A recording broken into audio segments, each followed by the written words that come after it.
The topic of this week could not be different. The US borders are reopening, and we here in Orlando are ready to welcome you. Watch this video next of a panel composed of authorities, including the Orange County Mayor, the CEO of the Orlando International Airport, Virgin Atlantic, Visit Orlando, and the special guest, the Consul General for the UK. Enjoy.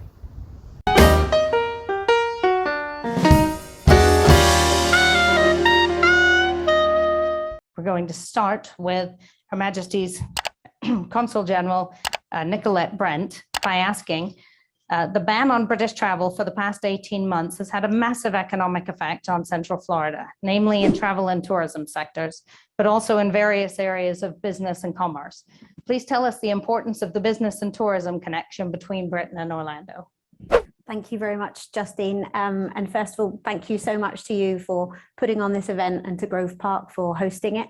You are indeed a friend of the consulate, and any time that we need anything, Justine is absolutely amazing. So a huge thank you to you and to Grove Park for hosting.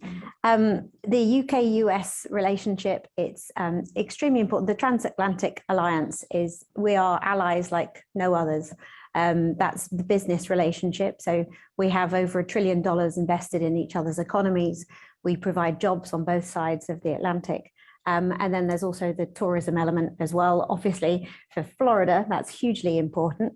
Well, from a travel and tourism, you noted that the UK is our #1 overseas market, and it means big business for our community. And as mentioned, creation of jobs. Why the UK market is so important to us is we know that usually the travelers will stay a minimum of 11 days and enjoy not only Orlando, but the entire region. And so we are very excited about the border reopening. I had an opportunity last week to be in the UK to invite our friends back to Orlando. So this is a wonderful day, and I can't wait for the November 8th. As British travelers look to return to Orlando, what should they know about health and safety measures in place in the state of Orange County? All right, thank you. Let me just lead off by saying that we are all excited about the relationship that we have enjoyed with the UK for centuries now. Certainly, as I sit on the stage here today with my fellow panelists, one of the things that I know is that wonderful accent that they have. Phil Brown and I have a different accent. But I always look forward to going to the UK and going to London. What I will tell you is that we are perfectly prepared to host people from around the globe. Here within our convention space, we were one of the first convention centers in North America to receive the Global Biorisk Advisory Council STAR accreditation, which essentially says that we were well prepared to make certain that individuals who visit us here with our convention business were able to do so safely. On November the 8th, the borders reopen for overseas travel. When exactly do UK flights resume, and when will we see a big influx in November and or over the holidays?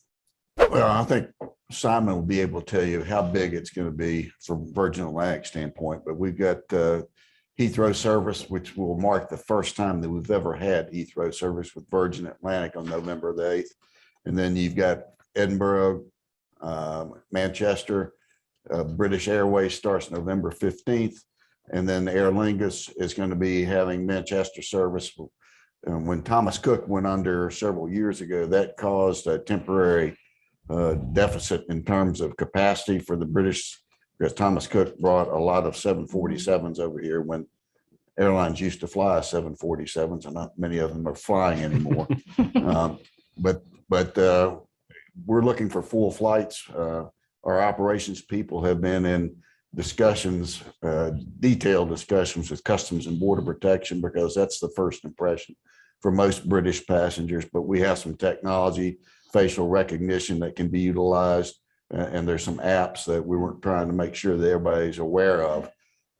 But you know, sometimes our challenge, particularly after folks haven't flown for a long time, is just getting used to flying again and then processing. So I think the burden for these flights are really going to fall on the airlines, because they're the ones that are going to, in the wisdom of our federal government, sort of pushed all the requirements on the airlines to determine who can board the aircraft and make that determination. And then there's some follow-up we'll have in testing, but we have some testing capability, not only in the community, but at the airport as well. Hi, everyone. So on behalf of Virgin Atlantic, I just want to thank you for the opportunity to speak today. Look, from an airline perspective, I think everyone here has said this, it's excitement, to be honest with you. Next Monday, the first Virgin Atlantic bird flies into the wonderful Orlando airport for the first time in probably 550 days, not that I'm counting. And it's not just one, it's two, because we have both London Heathrow and Manchester, and then we are also going to be expanding the service. From a demand perspective, it's been really encouraging ever since the Biden administration announced lifting 212F, which essentially banned British travellers from coming into the US. We've seen a 600% increase in bookings, particularly to Orlando, Manchester, London, across the board. We are operating very full flights for that first couple of weeks.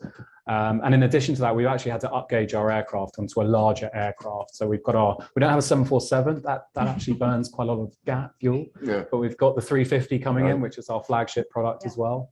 But super, super excited.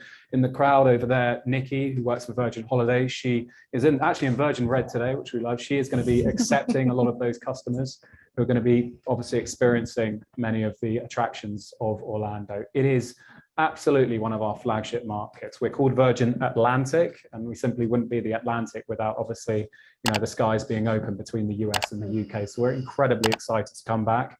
What we want to build towards, if you look at August 2018, we worked with Orlando Airport, and there were 6 of our, actually 5 747s actually parked at Orlando Airport. It was quite a very significant moment. It really shows our emphasis on the Orlando market and really bringing back that UK traveller.